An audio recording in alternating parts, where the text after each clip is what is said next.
વિડીયોની શરૂઆતમાં જ એક સ્પષ્ટતા કરી દઉં, હું પોતે ક્ષત્રિય છું. હું કોઈ જાતિ પ્રથામાં નથી માનતો, પણ કહેવા પાછળ મારો એક ઉદ્દેશ્ય છે. તો હું પોતે ક્ષત્રિય છું, ક્ષત્રિય સમાજમાંથી આવું છું. પરંતુ આ વિડીયો આજે બનાવી રહ્યો છું કેમ કે ગુજરાતના ડીસાના પારડી ગામે દલિતોને રામ મંદિરની પ્રાણ પ્રતિષ્ઠાથી દૂર રાખવામાં આવ્યા. એમને મંદિરની અંદર પ્રવેશ ન આપવામાં આવ્યો અને મારું હૃદય કકડી ઉઠ્યું છે. કાયરો, નપુંસકો, કીડા મકોડાઓ, તમે લોકો સનાતન ધર્મને મજબૂત કરવા તો કશું કરતા નથી, પરંતુ સનાતન ધર્મને તોડવા માટે તમે કોઈ કસર બાકી રાખતા નથી. જે સનાતન ધર્મ છેલ્લા 1200, 1300, 1500 વર્ષથી એટલા માટે જ તૂટી રહ્યો છે કે આપણે જાતિ પ્રથાના નામે આપણા જ લોકો સાથે અન્યાય કરીએ છીએ. કાયરો, નપુંસકો, કીડા મકોડાઓ, એટલું તો વિચારો, જે રામે સ્વયં સબરીના હેઠા બોર ખાધા, જે રામ ભારતના દરેક સમાજના વર્ગના લોકોની વચ્ચે જઈ બેઠા અને ભારતના એ હૃદય સમ્રાટ છે, આખાય ભારતના આરાધ્ય દેવ છે, એ રામ જેને જાતિ પ્રથા ખતમ કરી હતી, એ જ રામના મંદિરમાં તમે જાતિ પ્રથાને લાવી રહ્યા છો. કાયરો, નપુંસકો, રામનો આત્મા પણ દુઃખી થતો હશે કે આ કેવા લોકો છે.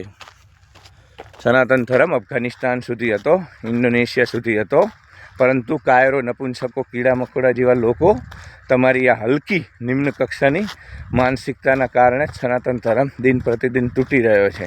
એટલે નાલાયકો, સનાતન ધર્મને મજબૂત કરવા માટે તો તમે કશું નથી કરતા, પરંતુ તોડવા માટે કોઈ કસર બાકી નથી રાખતા. હું હાથ જોડી માફી માગું છું એ દલિતોની, અને મારું માથું આજે શરમથી ચૂકી ગયું છે કે સાહેબ, જે લોકો સનાતન ધર્મનો હિસ્સો છે, રામ જેમના આરાધ્ય દેવ છે, એ જ લોકોને એમના પોતાના ભગવાનની પ્રતિષ્ઠામાં જવા દેવા ન આવે. આવો અન્યાય તમે આ દુનિયાના જેટલા પણ દેશો છે એમાં ક્યાંય કોઈ પણ ધર્મમાં નહીં જુઓ, જે અન્યાય આપણે આ સનાતનમાં કરી રહ્યા છીએ. અને આપણે લોકોએ યાર ઈશાવાસ્ય ઉપનિષદ લખ્યું હતું, કણ કણમાં, પશુ પક્ષી, પ્રકૃતિમાં, બધી જ જગ્યાએ ભગવાન આપણે જોતા હતા. અને એ દેશની અંદર સનાતન ધર્મમાં જાતિ પ્રથા, અસ્પૃશ્યતા. તો કાયરો, નપુંસકો, કીડા મકોડાઓ, સુધરી જાઓ, સુધરી જાઓ. અને દલિતોને નમન કરું છું કે એમ કે આટલા અન્યાય, અપમાન પછી પણ એ લોકો હજુ સનાતન ધર્મનો હિસ્સો છે. તમારી સાથે કોઈ તમને ન બોલાવે કોઈ જગ્યાએ તો પણ તમારો અહંકાર, કેટલો બધો ઈગો તમારો હર્ટ થઈ જાય છે. તો નપુંસકો, વિચાર તો કરો કાયરો, કે તમે આ લોકોને મંદિરમાં ના પ્રવેશ કરવા દો, અને છતાં પણ એ લોકો એ બધા જ અપમાનના કડવા ઘૂંટડા સહન કરી અને હજુ પણ સનાતન ધર્મ સાથે જ જોડાયેલા છે. તો હદ કરો. તમે ક્યારેય પોતાના ધર્મના પ્રચાર માટે બહાર નથી જતા, તમે સનાતનને મજબૂત કરવા માટે કશું જ નથી કરતા. કાયરો, નપુંસકો, કીડા મકોડાઓ. પરંતુ કમસે કમ આ પ્રકારની પ્રવૃત્તિઓ કરી અને સનાતન ધર્મને તોડવાનું બંધ કરો, કેમ કે તમારી આ ખંડનાત્મક પ્રવૃત્તિઓથી નિશ્ચિત સનાતન ધર્મ તૂટી જશે. કેમ કે શું કામ લોકો રહે ભાઈ? દલિતો જેને પોતાનો ધર્મ માને, જે રામને પોતાના ભગવાન માને, એને પૂજા કરવા માટે જ એમને જવા દેવામાં ન આવે, તો શા માટે એ લોકો આ ધર્મનો હિસ્સો રહે?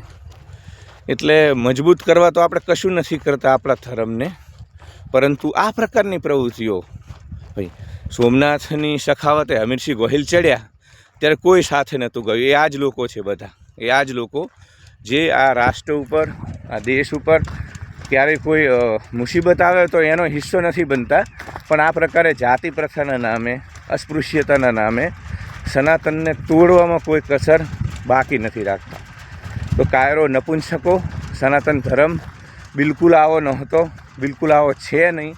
તમે છેલ્લા 1100-1500 વર્ષની અંદર આ અસ્પૃશ્યતાનો અને જાતિ પ્રથાનો એક જે કેન્સર છે એ સનાતન ધર્મને આપ્યું છે. પરંતુ હવે હાથ જોડું છું, વિનંતી કરું છું કે આ ડીસાના પારડી, અને આ માત્ર ડીસાના પારડીની વાત નથી મિત્રો, ગુજરાતના અનેક ગામોમાં, ભારતના અનેક ગામોમાં હજુ પણ આ પ્રકારનો અન્યાય થઈ રહ્યો છે. દલિતોને મંદિર પ્રવેશથી વર્જિત રાખવામાં આવે છે. તો આ છોડો, નહીં તો આ ધર્મ તૂટી જશે. મજબૂત કરવા કંઈ ન કરો તો ચાલશે.